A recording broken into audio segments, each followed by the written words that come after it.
اگر کوئی ایسی صورت میں جماعت میں شامل ہوا جیسے کہ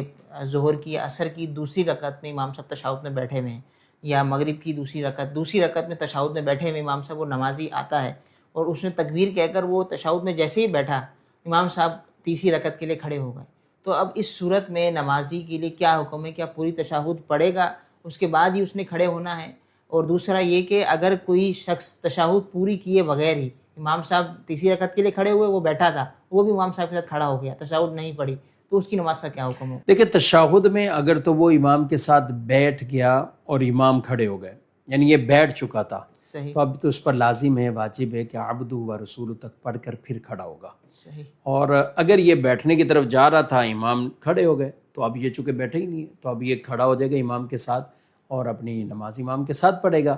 لیکن اگر یہ بیٹھ چکا اور اب جان بوجھ کر اگر تشہد پڑھے بغیر یہ کھڑے ہوگا، تو پھر یہ اس کی نماز واجب الاعادہ ہوگی۔